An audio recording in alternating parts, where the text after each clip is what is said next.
Welcome back to the channel, guys. Today's video, I'm going to be showing y'all how to remove the power steering pump in my 1986 Ford Mustang. I'm going to start by removing the battery and the battery tray. I already took my belt off. Now you're going to take the fan and the shroud out. It's 4 bolts on the water pump pulley. One there, one right there, and it should come out. You also got to unhook the line right here going to the radiator from the coolant reservoir. Fans out. I plugged the coolant line with a 3/8 adapter. Now you're going to want to drain the power steering fluid. I'm replacing all of my lines. Both lines are out. It's draining now. I'm going to cap the line that goes from the power steering pump to the cooler, which is right here and also right there. And then I'm going to pour some extra fluid down into the pump so that it runs down into the rack and it'll flush the rack out. Alright, I added some extra fluid into the pump. Now I'm going to spin the pulley, my hand, and it should pump fluid down. Let's see here.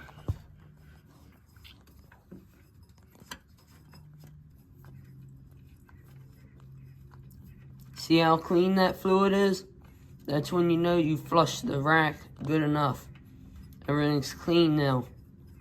So now that the pump has been flushed, I can take and unplug this line right here. Let the rest of the fluid drain down out of the pump. And then we're going to unbolt this bracket, 3 bolts. Unbolt that bolt. Yeah, that bolt, that nut, and that bolt. Alright, so I got all those bolts out. The bolt right here broke. Yeah, so I gotta figure out how to get that out. It goes to a bracket all the way. Can you see it? Right there. It goes to that bracket. So I gotta figure out how to get it out. But once you unbolt that, this slides right out. Get your bracket. Alright, so the line, it's unhooked. Now, all you gotta do, grab the bracket, slide the pump. Alright, so we're back in the garage. I can't remember if I told y'all or not, but I broke this bolt. I was able to get it removed. I painted up this bracket. I had to take the bracket off to do it. So, I painted up the bracket. Got it refinished. I just got my bolt kit in from LMR. So I got my bolt. I put some PV Blaster on there. So it's lubed up. Now what we're going to do, we're going to grab the power steering pump. Slide it, take this nut off. Slide it right back. Also, before I put this pump in, I'm going to hook up this line. It goes from the back of the pump right there down to the top hose right there, the top hose. It goes to that. Then I'm gonna bolt up this high pressure line. It goes from right here down to the rack. As you can see, I slid the pump over that bolt. I put some anti-seize on that, and on this retaining bolt, I put a little anti-seize on there. Not a lot, just a little bit. Now I'm gonna slide this bracket on. I gotta pull these bolts out. I put them in there so they're resting. Slide the nuts off. Slide this on. Put this bolt in. Tighten it up. It's all bolted up. Got everything nice and tight. Not too tight though. Now, what we're going to do is this line coming off the back of the pump. I don't know if you can see it. It's hanging on the ground. It's going to go down here. It's going to hook up to the top cooler tube. That top one, that's where that line coming from the back of the pump goes to the top of the cooler tube. I'm gonna hook that up.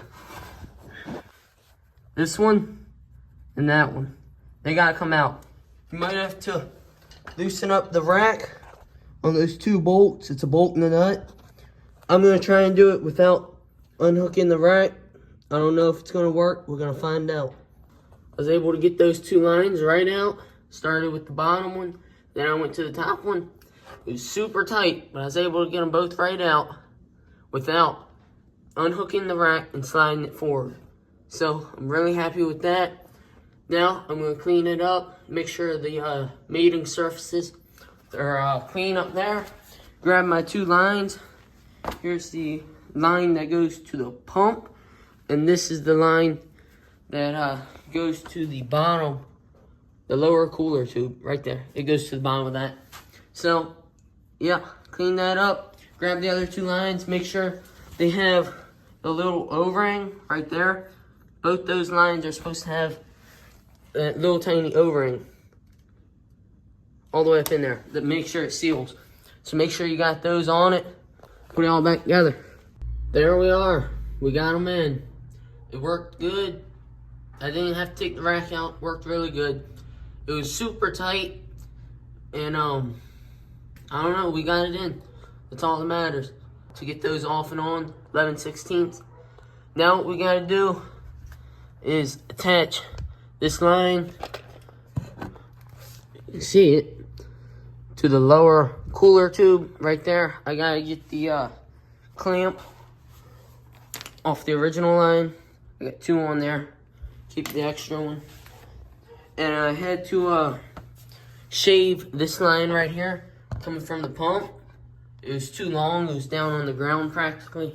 I had to shave that down, or cut it, so it would fit properly. Got those two lines hooked in. Now I gotta put the fan and the shroud back in the car. Now I'm gonna hook up that bracket, or whatever you wanna call it, that holds this line close to the frame rail to keep it off this pulley. Put that tray in, hook the battery in, got that all set up. Now I'm gonna put the belt on the car, then I'm gonna show you how to bleed the pump. Got the belt on the car. I'm gonna do a once over on everything, make sure all my electrical connections are hooked back up again. To bleed this pump, what we're gonna do, we're gonna take this cap out of there. We're gonna fill it up with fluid. Okay, once it's filled up with fluid, get you a buddy to hop in the car, fire it up, let it run for a minute, and just keep a watch on this fluid level right here. As soon as it starts to go down and bubble up, tell them to cut the car off, refill it back up with fluid, do it again. Once the fluid remains at a constant level in the pump, then you can turn the wheel lock to lock. If it bubbles up or shows air, like air pockets fly up through the fluid, shut the car off, let it sit until all the air bubbles dissipate. Then do the same thing again, make sure it's full of fluid, fire it up, turn it lock to lock, and then once there's no more air bubbles or anything and it remains at a constant level, then you're done bleeding the pump. You can see all that fluid in there. There's no more bubbles. They all dissipated after about 10 minutes. But the pump's bled. I'm going to do it once more just to make sure everything's good. Double check it, you know. Otherwise, looks real good. It's working good. I spent a lot of time on this. A lot more than you would expect. Just to replace the pump, you could get it done in about 2 or 3 hours probably. Not even. As long as you don't break any bolts, you'll be just fine. About 2 hours. But I wanted to repaint my bracket, do a little bolt cleanup, you know, repaint some things. I polished out this bracket, painted the pulley. I had some bolts break. The first line right here, the pressure line, the first line I got from LMR, the threads on it were damaged. It wouldn't thread into the pump. So they sent me another one. That second one actually worked. So I got it all hooked up, brand new lines and everything today in about 5 hours. Not even 5, like 4. Something else I never showed y'all was how to remove and install a pressed on pulley, which it's not that hard as long as you pick up a Ford power steering pump pulley remover installer tool. Once that thing's off, you take the 3 bolts off of the bracket, the pump will come out. Then you slide your new pump on, bolt up the bracket with the 3 bolts, install the pulley. And once you got the car running and everything, you're gonna want to check for the pulley alignment. I about threw the belt off once because it was hopping down there. So I just took and pulled the coolant reservoir out. Used the installer, tightened it down some more, brought the pulley closer to the bracket right there, fired it up. Once I put the reservoir back on, she was perfect. We're at the point where it's time to wrap up this video. So thanks for watching, guys. Subscribe to the channel to see more how-to content like this.